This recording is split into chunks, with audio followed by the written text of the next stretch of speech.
Hi, welcome to Varna's world. ఈరోజు మనం చేసే రెసిపీ కాళ్ళ షోర్వా. అండ్ దానికి కావాల్సిన ఐటమ్స్: ఆయిల్, జింజర్ పేస్ట్, పుదీనా, పచ్చిమిర్చి, సాల్ట్, పసుపు, కారం, ఆనియన్స్. అండ్ ఇక్కడ నేను 12 కాళ్ళు తీసుకున్నాను. ఓకే, మేక కాళ్ళు.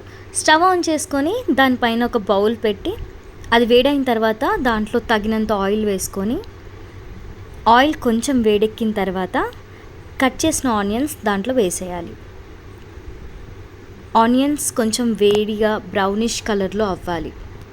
దాని తర్వాత అందులో 2 టేబుల్ స్పూన్స్ పసుపు వేసి కలపాలి. దీంట్లో 2 టేబుల్ స్పూన్ అల్లం వెల్లుల్లి పేస్ట్ వేసుకోవాలి. అండ్ దాన్ని కూడా మంచిగా ఫ్రై చేసుకోవాలి పచ్చివాసన పోయే వరకు.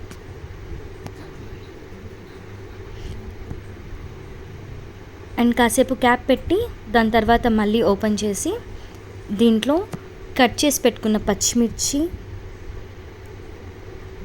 అండ్ పుదీనా వేసుకొని కలుపుకోవాలి. కలుపుకోవాలని కూడా చెప్పాలా? పర్లేదు, చెప్తే ఏమవుద్ది. కాసేపు అలా టక్కన పెట్టేసి మళ్ళీ తీసేసి దీంట్లో నీట్గా కడిగి పెట్టుకున్న కాళ్ళు వేసేయాలి.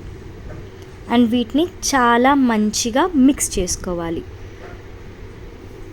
కాళ్ళు తింటే చాలా కాల్షియం వస్తుంది. సో తిననోళ్ళు కూడా కాల్షియం కోసం తినొచ్చు, పర్లేదు. సో ఇలా దీన్ని మంచిగా కలిపేసుకొని దీంట్లో తగినంత కారం, తగినంత అంటే ఎంత వేసుకోవాలి? 12 కాళ్ళకి నేను 3 టేబుల్ స్పూన్స్ కారం వేసుకున్నా.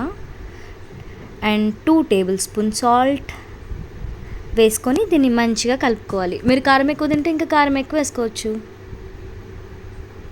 దీన్ని మంచిగా మిక్స్ చేసేసుకొని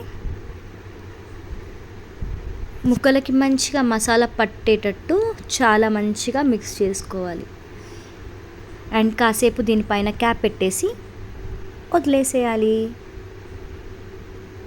ఈలోపు నేను చింతపండుని నానబెట్టుకొని దాంట్లో ఉన్న గుజ్జు తీసేసి సూప్ని సపరేట్ చేసుకున్నా. ఇది కాసేపు ఫ్రై అయిన తర్వాత ఇప్పుడు ఈ సూప్ని నేను అందులో వేసాను.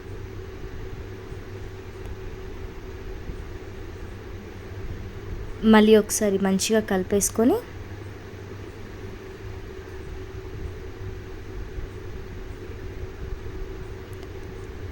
నాకైతే ఈ బౌల్కి క్యాప్ ప్లస్ కుక్కర్ క్యాప్ వచ్చింది. మీరు లేదు అంటే కుక్కర్లోనే చేసేసుకోవచ్చు. అండ్ దీన్ని కాళ్ళు కాబట్టి మినిమం ఒక 6 విజిల్స్ వచ్చే వరకు పెట్టి తీసేసేయాలి. తీసిన తర్వాత ఇఫ్ ఇన్ కేస్ పీస్ ఉడికిందా లేదా చూసుకోవాలి అంటే నేనైతే ఒక బౌల్లో వాటర్ తీసుకొని ఒక పీస్ అందులో వేసి ఇలా స్మాష్ చేసి చూసాను. నేనైతే ఇలా చూస్తా, మీరైతే మరి మీ ఇష్టం. చేతులు మాత్రం జాగ్రత్త. సో నాకైతే పర్ఫెక్ట్గా ఉడికింది.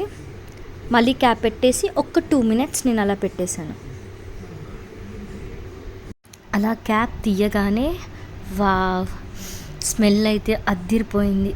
దీన్ని ఇప్పుడు సర్వింగ్ బౌల్లో తీసేసుకొని సర్వ్ చేసుకొని వేడి వేడి అన్నంతో లేదా చపాతీతో లేదా దోశతో మీ ఇష్టం.